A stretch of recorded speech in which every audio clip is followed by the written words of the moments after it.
Cool. One other thing, maybe John covered this, and I was just looking at my notes. But if you're new here, in your bulletin, there's a little tear-off comment card kind of thing, just so we can get to know you, find out who you are, kind of a revenue stream for us, selling your information on the internet, that sort of thing. Hopefully not. All right. Well, welcome to Mosaic. We are in the middle of a series in Ephesians called We the Church, where we are talking about our identity as the children of God and as the bride of Christ. What we're doing is we're looking right now at what it looks like to live in light of our identity as the children of God, as people who love God and worship God and just want to imitate our daddy. So last week we were talking about adoption, the fact that we've been adopted into the family of God. This week we're continuing to talk about living our identity as adopted kids, and we're talking about our need and really our opportunity to be exposed. All right? Every Tuesday we get a few guys together and we kind of wrestle with the text together. We open it up, we see what's in it. This text this week is talking a lot about light and darkness and stepping out of the darkness and into the light. So one of the guys, Tim Chop, who was in the room, he said, yeah, this is awesome. This is going to be Exposure Sunday. And all of the other guys in the room, we kind of looked at each other like, yeah, I don't think that'll preach. But here it is, it's Sunday, and I'm like, man, this is Exposure Sunday. There's no getting around it. Tim was right. So we are going to start with me. Kind of some things that I ought to get out into the light. So Wednesday night, it was not my finest hour. It had been a long day. It had been a great day, really exciting day, but a busy day. Likewise, my wife had a busy day. She had been volunteering in both of our kids' classrooms, getting groceries, running errands, getting home just in time to make dinner, get dinner on the table. I walk in, eat dinner. I don't think I even helped her with dishes or anything, which I do sometimes, not as often as I get credit for. But she had a really busy day. I'd had a really busy day. But I had some priorities and some things that I wanted to see happen and that I wanted her help with that didn't get done. They were trivial, stupid little things, nothing to have a fight over. But they were important to me. So what I did, it kind of got to that point in the evening and these little trivial things weren't done. So I went upstairs, I grabbed her laptop, I grabbed her Mac, I brought it downstairs and I started to open it up and she just looks at me curiously like, why are you using my Mac when your Mac is on the table? Not mad, not upset, not provoking. She didn't care that I'm using her Mac. Maybe it's just cooler, in better condition, cleaner, whatever, less greasy fingers. Who knows? She didn't care, but she was just looking at me curiously, like, why are you using my Mac? And that was enough for me. That just kind of put me over the top. She's looking at me like that. And I sat the Mac down on the sofa and I said, I'm frustrated with you. A little bit softer than that, but that was the tone. I was gesturing. I didn't want to be too loud. There's kids in the next room. Don't want to kind of draw them in on the whole thing. And immediately, her face changes. She starts to tear up a little bit. She gets defensive. She asks me, why are you talking to me like that? And it was a really, really good question because I didn't really have any good reason to be talking to her like that. There's probably 20 different reasons, little things that had built up, but none of them were important. None of them were significant. None of them were worth raising my voice over or gesturing at my wife. But that was what I was doing. And so I stewed on it for a second, and I said, do you really want to have this conversation right here and right now, with the kids in the next room? Kind of not gracious, not helpful, not gentle, not respectful, nothing good, no fruit of the Spirit here, but just kind of taking the responsibility and pushing it back on her plate and saying, this is really your fault. Now you're creating a scene, all right? This also did not go well. So at that point, I'm looking into the next room. There's kind of an archway. Our house has a goofy setup. Instead of one big living room, they have two small living rooms with an archway between them. So Luke is in the next room. He's kind of up against the wall, out of Mom's sight, but within my eyesight. So he can kind of flash the signal to me like, Dad, what are you thinking? What are you doing? And I don't really like that. So I say, all right, let's go upstairs. And I go over to Luke and I said, don't worry about it, no problem. Mommy and Daddy just need to talk through things. We're going to go upstairs for a few minutes. We'll be back. So we go upstairs and we begin to talk it through. And for Luke, he was confused because this just isn't how we roll in our family. It's not that we don't fight. We're married. That means we fight.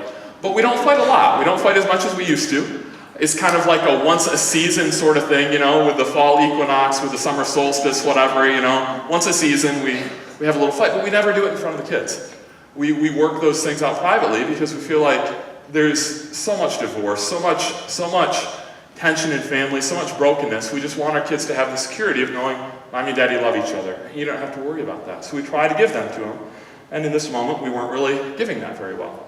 So we go upstairs, we take a little over an hour, we work through everything rather poorly at first, but we kind of get through it. We apologize to each other, we make up, we do all that stuff. And at that point, I realized both of us have contributed to this a little bit. In reality, in retrospect, it was almost entirely my fault. You guys can see that, you've heard enough to know that. But at that moment, in my mind, it's kind of both of our fault. Frankly, there's some things that Jess needs to change in her life that I can see that, and if she could see those, then we would be all set. And kind of it's mostly her fault, but we're making up and we're going to move on. That was what I believed until God exposed my heart. So I talk in the kids, I apologize to them for being rude to Mommy, and kind of smooth those things over, pray with them, and then I go downstairs, and right in the middle of the coffee table, Luke had left a note for me. I think we got a picture of it. Here's what it says.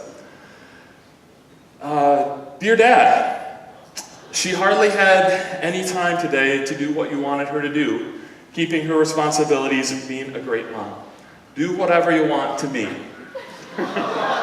Luke. So my son was scared because he hadn't really seen that sort of interaction between the two of us. Maybe he had at some point, but it had been a long time since the last time if we'd had interaction like that in front of him. So he was scared. He didn't really know what to do with that. And his response, I started asking about it. He said, I wanted to say those things out loud, but my voice wouldn't work. I couldn't get the word out. So he's sitting there, and basically Luke is looking at the situation, and he's saying, I want to stand between my mom and my dad. I want to physically stand up to my dad. I want to defend my mom. I want to invite my dad to take out his anger on me instead of on Mom. Which, I don't know another moment in my life when I've been so proud of my son and so ashamed of myself. Because it was really, really noble on his part and really, really pathetic on my part. And we talked about it some more, and I talked to him about, what his concerns were, what his fears were, and he reminded me that it wasn't, just a few months ago we found out that someone in our extended family was getting a divorce, and they have young kids, and he was wrestling through all that, and I just explained to him, you don't have to worry about that, we're never going to do that. But in that moment, he's looking at that situation, and he's thinking, I don't know if I can trust my daddy to keep that promise that he made to me, because this is new territory. I don't really know what to do with this. So, in that moment, I don't know any better way to say it other than the fact that my sin was exposed. God used my 8-year-old boy like a supersized halogen light to shine a light into the darkness of my heart, to show me what was really going on. And I'm just sitting there thinking, what a horrible thing to do this to my son and to my wife. The next day I found out, I thought that Chloe, she was 2 rooms over. I thought that she was kind of shielded from it. But the next day I'm talking to Luke a little bit more. I'm thanking him for the note. I'm thinking about framing the note. I'm like, wow, this is something I need to remember. And I'm talking to him about the whole thing. And he says, yeah, Chloe didn't want me to leave you the note. She was kind of afraid of what would happen. So I drew her into the whole thing too. So now I got to go apologize to Chloe and do all of those things. But the reality is that my sin needed to be exposed. There were things going on in my heart that I couldn't see, and I needed somebody else to bring light into my life and expose them. So last week we were talking about our identity as the adopted children of God. We were talking about coming into his family and saying, all right, we have a new daddy, and we love our daddy, and our daddy loves us, and so we want to be like our daddy. Because when children are loved by their daddy, the little boys say, man, I want to grow up and be like daddy. And the little girls say, I want to grow up and marry somebody like daddy. This week we're continuing to flesh out what it looks like to live like our daddy. And what we're going to see this week is that if we really want to live like our daddy, if we really want to step into the light where he's at, then we need to step out of the darkness that is natural for us. If we really want to be like our daddy, then the sin in our lives and the darkness in our hearts, it must be exposed. It's got to be exposed. And I hope by the time we're done this morning, you will see that this is not a bad thing. Painful, maybe. Embarrassing, maybe. Humbling, absolutely. See, we got this humble thing. Charlotte's Wow, in the back right now. We're going to use it a little bit this morning. But it's healthy, and it is good, and it is the only path to the life that God made us for and that we desire to have for our joy. All right? So this morning we're in Ephesians 5, verses 8 to 14. I want to read last week's passage really quick because it really sets up what we're talking about today. So starting with Ephesians 5, chapter 5, verse 1. Be imitators of God, therefore, as dearly loved children, and live a life of love, just as Christ loved us and gave himself for us as a fragrant offering and sacrifice to God. But among you there must not be even a hint of sexual immorality or of any kind of impurity or of greed, because these are improper for God's holy people. Nor should there be obscenity, foolish talk, or coarse joking, which are out of place, but rather thanksgiving. For of this you can be sure, no immoral, impure, or greedy person, such a man is an idolater, has any inheritance in the kingdom of Christ or of God. If you worship other things instead of God, maybe you're not a part of the family of God. We talked about all the nuances of that last week. You can get it online. Verse 6, let no one deceive you with empty words. For because of such things, God's wrath comes on those who are disobedient. Therefore, do not be partners with them. And then this week's text, beginning with verse 8. For you were once darkness, but now you are light in the Lord. All right, so he doesn't say you used to live in darkness or you used to do dark things or, darkness was kind of something that you dabbled in. He says darkness was your identity. It is who you were. All right, so is he saying that you were a serial killer? No. Is he saying you were as bad as you could have possibly been? No.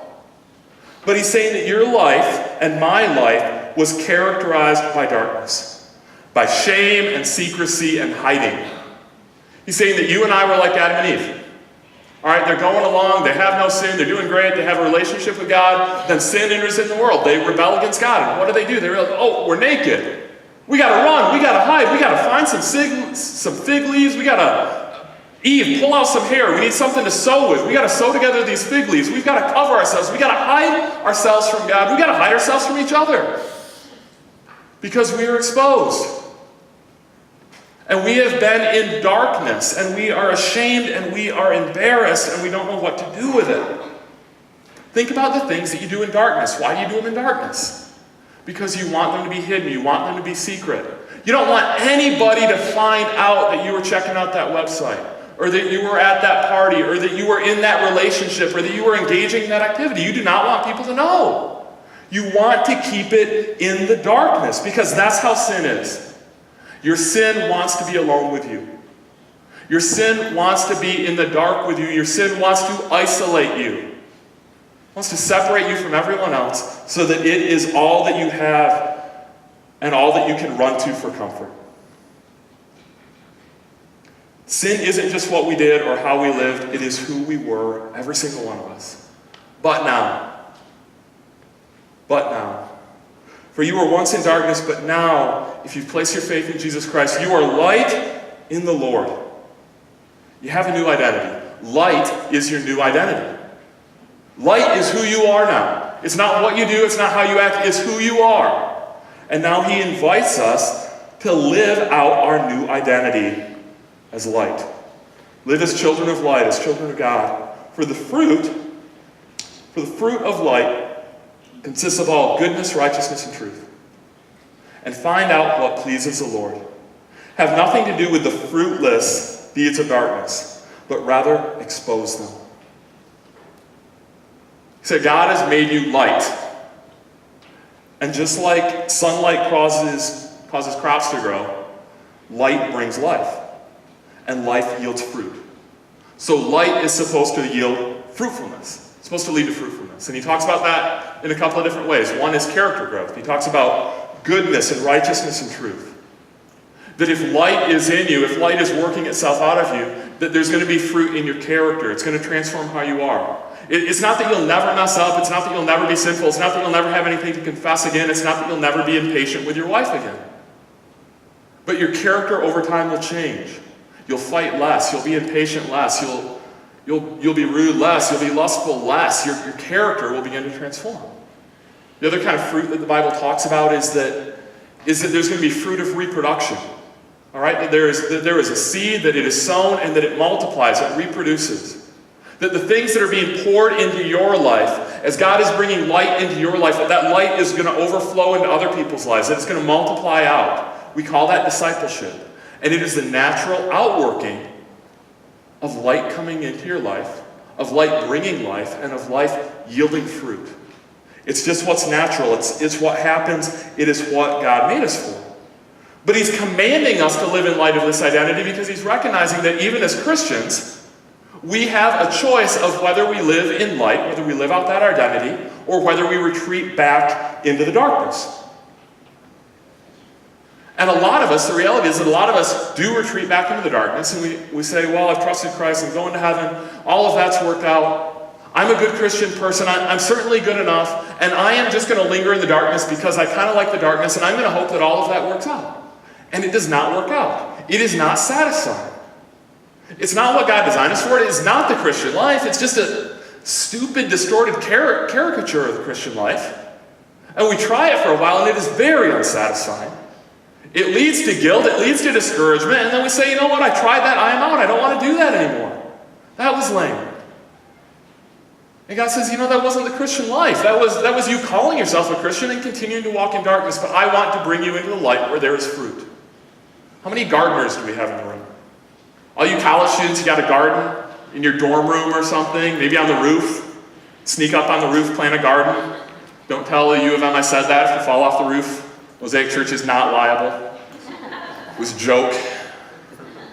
If you're planting a garden, you got to think about where you're going to put the garden. All right, so we had a spot in our lawn where the grass was lush, and we thought this is going to be a great place to plant the garden. It happened to be in a low area, kind of a valley between our house and the neighbor's house. So we put the garden right there. You know, it's going to get lots of water. It's got lots of sunlight there. It's going to be great. We're going to have a lush garden. Never mind that the grass grew so well because the neighbor's sump pump continually drained into that space. So you get your red, ripe strawberries. They're lush. They're beautiful. They're going to be amazing. You're going to enjoy them. You plant them in that part of the garden.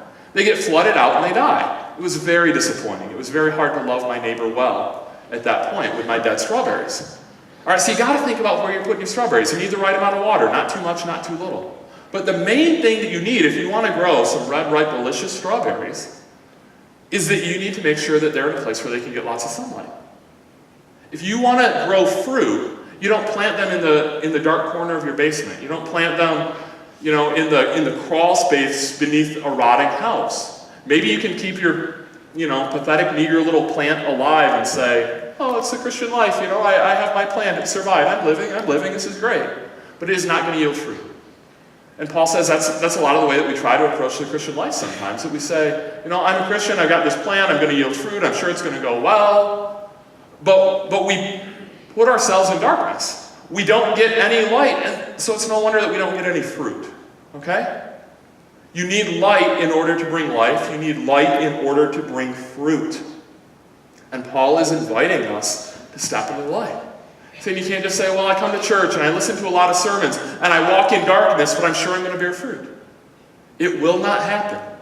The only way that you're going to bear fruit, the only way that you're going to get any enjoyment out of the Christian life, as opposed to just some guilt motivation, is if you step out of the darkness and into the light and begin to engage in the Christian life in the way that God made you to engage in. So he says, have nothing to do with the fruitless deeds of darkness, but rather expose them. He says, don't just stop sinning. I want you to expose sin. I want you to bring it out of the darkness and into the light. So whose sin is it that I am supposed to expose? Because this could get really exciting. Kyle, do I get to expose your sin? Oh, this is going to be fun. This is going to be great. Should I expose my spouse's sin, my neighbor's sin, my coworker's sin? Brothers and sisters, boys, men and women, boys and girls, this is the opportunity that some of us have been waiting for. All of you little brothers, little sisters in the room. Is this the opportunity where God comes to us and says, you get to be the self-righteous little tattletale that you always wanted to be? It is endorsed. Don't indulge in sin. No, expose sin. Whose sin are we supposed to expose? I think the main thing that he's asking us to do, the thing that he's asking us to do first, that he's inviting us to do, is to say, man, what if each of us said, I'm going to start by exposing my own sin. I'm going to start by exposing my own sin. Think about what you do when you realize that you've sinned. I don't care what it is. I don't care if it is pride or porn or gossip or greed or laziness or drinking yourself into oblivion. What do you do in that moment when you realize that you've sinned? Imagine that it's 3 in the morning. I know some of you are up until 5 and some of you go to bed at 9 or something like that. But imagine you're up at 3 in the morning and you have just found yourself in sin. What do you do with that sin? Do you hide that sin? Do you conceal that sin? Or do you expose that sin? I think the most natural thing for every one of us, the natural instinct that we have first is maybe, just maybe, I'm going to confess my sin to God because I'm feeling really guilty now and I kind of want to make that right. What if I die in my sleep? I want to be right with God. Goofy. That's not how you do it, okay? But that's a natural instinct. Maybe, I definitely want to conceal my sin. Maybe I'll talk to God about my sin, but I cannot let any of you hear about my sin. I can't let you find out about my sin, because if you find out about my sin, you wouldn't look at me the way that you look at me. Maybe you guys would. Maybe at this point. Maybe you've heard enough. But in general, there is something within us that says, man, if he finds out about my sin, if she finds out about my sin, that is going to go badly for me. I'll feel vulnerable. I'll feel exposed. They might be able to tell somebody else about it. What's going to happen if word gets out of me? What if people treat me differently? What if people look at me differently?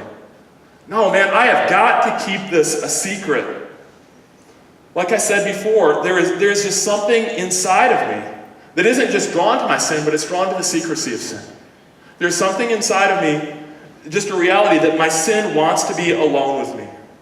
My sin wants to be kept in the dark. But Paul is saying you need to expose your sin if you want to break the power of sin.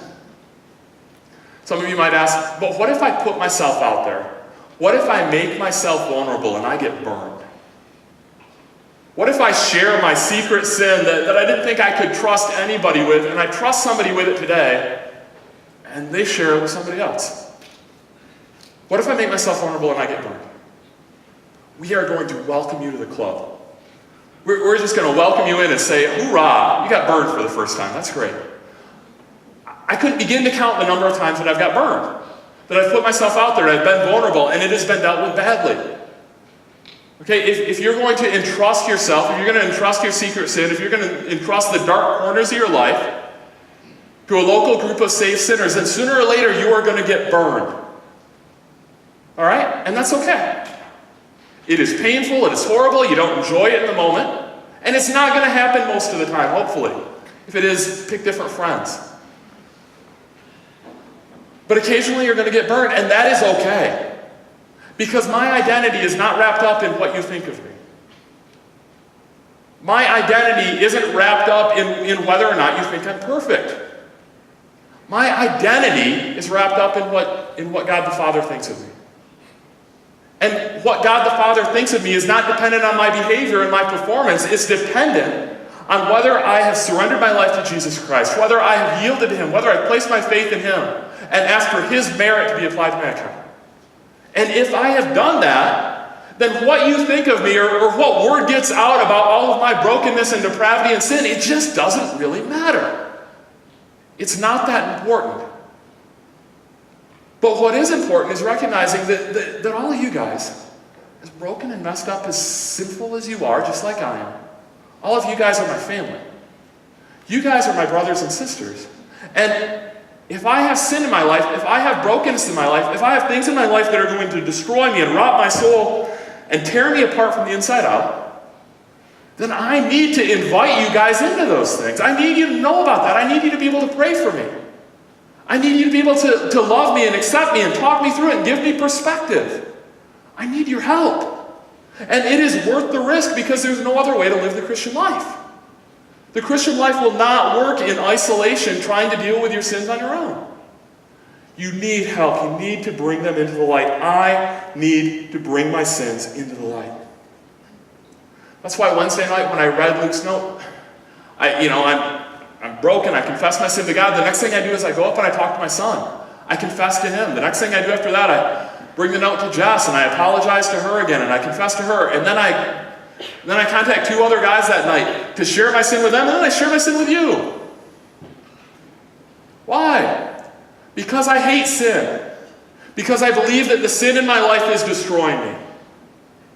That is causing me to settle for a life that is less than what God made me for, and I don't want to live that way. I don't want to be addicted. I don't want to be in bondage. I want to step into the light. I want to step into the life that God made me for. I don't want to settle for less. And I know that if I am not going to settle for less, that I am going to need help. When I struggle with lust, the first inclination in my heart is, I thought I was over that. That's like a teenage problem. When spring comes along and some girl walks by, I thought I was over that. I thought I was more mature than that. First instinct in my heart is, I can't let anybody know about this. Those guys, they would not understand. They wouldn't get that at all. That's my first inclination, but here's the habit that I've tried to cultivate in my life.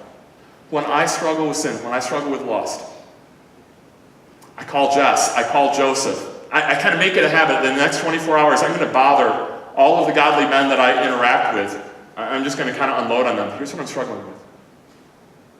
Because I believe that the words that God shared with Cain right before Cain killed his brother, that they apply the same to me. Here's what he said to Cain. Cain is angry with his brother. Cain is about to kill his brother. God looks at him and here's what God says to Cain. He said, sin is crouching at your door. It desires to have you, but you must master it. Sin is crouching at your door. It desires to have you, but you must master it. That's what I'm telling you today. Sin is crouching at your door. It desires to have you, but you must master it. Sin is crouching at my door. It desires to have me, but I must master it. And I can't do that on my own. I need God's help. I need the power of the Holy Spirit. I need to invite you guys in to help me with that if I'm going to overcome my sin. I want my sin to be exposed because I want my sinful nature to die. I don't want it to be a part of my life. Last night I started reading a book by a Puritan named John Owen. It's called Of the Mortification of Sin in Believers. How's that for a catchy title? Put that on the end cap at the Christian bookstore. That one's going to sell. It's going to be great. All right? It's written by a guy who's been dead for over 300 years. He writes like he's been dead for over 300 years. Even the guys who love reading the Puritans, they read this guy's stuff and they say, man, that is dense. That is hard. One reviewer of the book said he tramples through the text with all the grace of an elephant. It's just a hard read. But I started reading it and I want to read it and I intend to finish it. You can ask me how I'm doing on it. Because I agree with him. I want my sin to die. Mortification, it means weakening. It means denying. It means starving my sinful nature until it's all but dead. And trusting God to finish the work when I see him face to face. It says we need to go to war with sin. We need to mortify our sin. We need to starve it. We need to kill it. And that's what I want to do in my life. And one of the first steps that we see in this text is that I need to bring my sin into the light. I need to acknowledge it. I need to share it with you so you can see it from a different angle. I need to feel the weight of the shame that I feel when I actually say out loud, this is actually what I did. This is actually what I thought. This is actually who I am. And this is not who I want to be. Verse 11. Have nothing to do with the fruitless deeds of darkness, but rather expose them. For it is shameful even to mention what the disobedient do in secret. Think about what you watch on TV. Ladies, think about what you read in novels. You got your beautiful romance novel going. Guys, think about what you're really hoping for. When it's 2, 3 o'clock in the morning and you're flipping through websites or you're clicking through channels, what is it that in your heart of hearts you are really hoping that you're going to accidentally stumble upon in that moment? Man, think about those things. Think about the comedies that you enjoy. Think about the things that you laugh at. What Paul is saying is that there are a lot of things that we laugh at that ought to make us blush.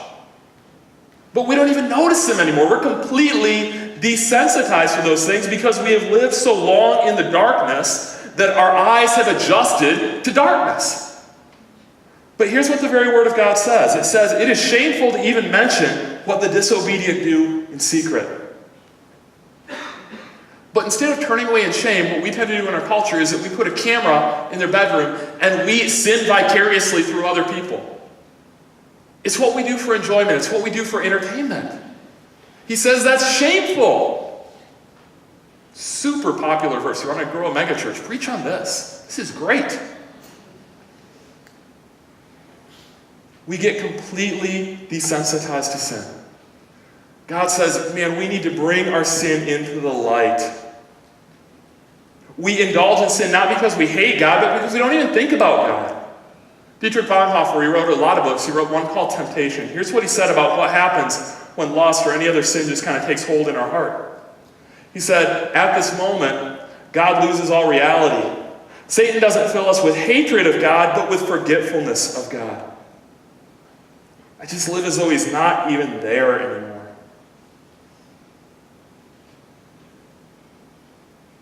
Many of us live the majority of our lives in darkness, and we don't even notice it, we don't even think about it. Our eyes are simply adjusted to the darkness. But he says, everything exposed to the light becomes visible, for it is light that makes everything visible. Have you ever walked into a room and seen the conversation stop? Not because they were talking about you, but because there are certain topics that your friends know that they're fine to talk about when it's just them, but if you walk into the room, they're not going to talk about it in front of you. Ever have that experience? It's a little bit awkward. You know, you're not sure if it's a good thing or a bad thing. You're not sure if, if it's good that people want to honor God more around you, or if it's bad that they just think that you're some sort of outsider that can't relate to them. It's an awkward thing, but it's a natural thing. And I think for all of us, it goes both ways. I can't tell you how many times I was supposed to be working on my sermon, and I was actually checking the score on the Cubs game, and Jess walks into the room. What do? Well, I turn on the sofa a little bit. I reposition my screen a little bit to the side, or I minimize the Cubs, kind of live game cast kind of thing, and I pop up my Word document and start working on my sermon. Or maybe I close it all together, and I just start a spontaneous conversation, because Jess is kind of quiet, I'm kind of verbal, I can steer the conversation in a completely different direction. She's not even going to ask me if I was working on my sermon, because I don't want to lie to her. Maybe deceive her, but not lie to her. Why? Because even with my wife, the person who knows me better than anyone else, I don't want her to know the real me. I don't want to give her access to the real me. I want to maintain the facade. I want to maintain the mask. I want my wife to believe that I am a much more godly man than I actually am. I'm not saying it's a terrible thing to keep track of the Cubs score. I'm not saying that you can't have your MLB mobile app thing going in the corner while you're at work. If your boss is okay, that's great with that. But why is it that there's such a difference between who I really am and how I really act and how I want other people to see me? How I want other people to perceive me? Could it be that the reality is that I want to be a different person than I am? That there is a public, outward-facing persona of Shannon that is just a lot better than the reality version of Shannon that I want everybody to embrace, that I want everybody to believe. If I want to be thought of as a different person than I really am, could it be that I actually want to be a different person than I really am? How do we get there? How do we become that different person that we really are? God says, I have given you a new identity. I have adopted you as a son. I have changed you from darkness into light, and now I'm giving you a choice to step into that new identity, to live in light of that new identity. If you want to get the sin out of your life, then expose the sin. Bring it out into the forefront. Let people see what is actually going on. In my heart, I don't want you to know about my secret sins because I want to live in darkness. But I have a deeper desire, even deeper than wanting to please all of you and wanting you to think well of me. And that deeper desire is that I want to be like my daddy. I want to be like him and I want to please him. He says the path to do that is that we need to step into the light. We need to be honest about our sin. We just need to put it all out on the table in the light. Do you want to be the same man in private that you portray in public? Do you want to be the same man in private that you portray in public? The same woman in private that you portray in public? Then your sin needs to come into the light. 1 John puts it this way. 1 John 1:7. If we walk in the light, as he is in the light, we have fellowship with one another. We really know each other. We know the real each other. And the blood of Jesus, his son, purifies us from all our sins. Saying that walking in the light means talking to God and talking to each other about our sins. It means that we step in and we say, you know what? I'm broken. I'm messed up. I am more needy than you ever imagined. I'm more sinful than you want to believe. Here is my junk, and I want to be rid of my junk. So I am bringing my junk to you. I am sharing it with you. I'm being honest about it, and I'm hoping that it's going to create such a level of disgust in me with who I really am that I'm going to take out up on his offer to become who he made me to be.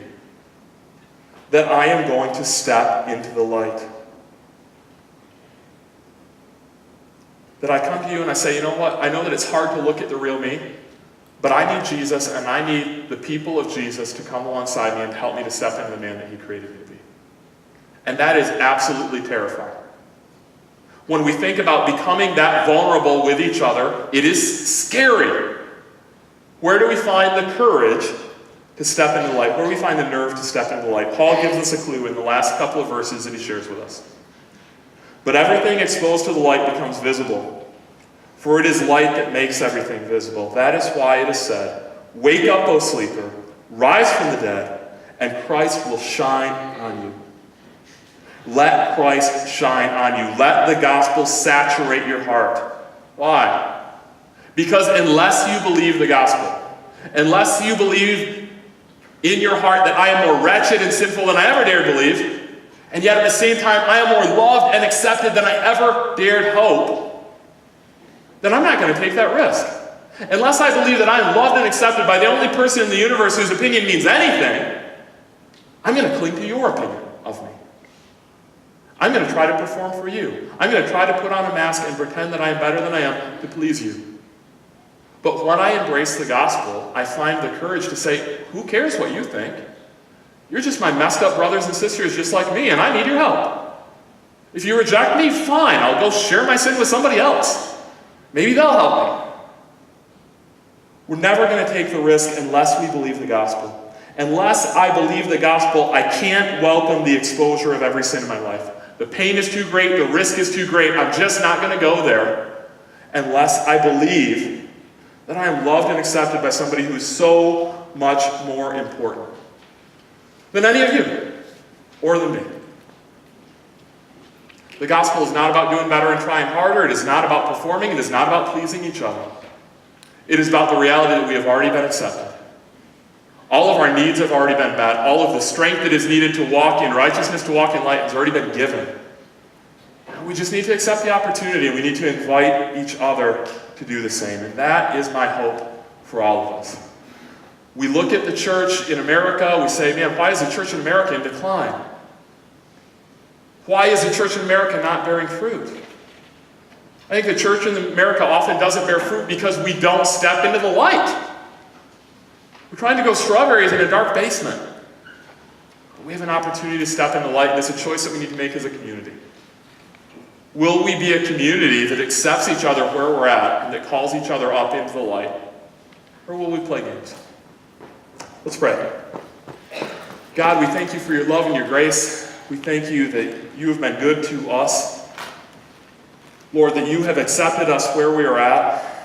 That you have given us a new identity that is better than our old identity, that's completely different than our old identity. That you have called us out of darkness and you've welcomed us into light. God, I pray that we would walk in your light. God, I pray that we would be men and women who would be open to having our sin exposed. And Lord, that we would be men and women who would love each other well enough to expose each other's sin. Not in pride, not in comparison, but just in love. Because we believe that sin is destructive and we hate sin. And we don't want it in our lives, and we don't want it in the lives of our brothers and sisters. Amen.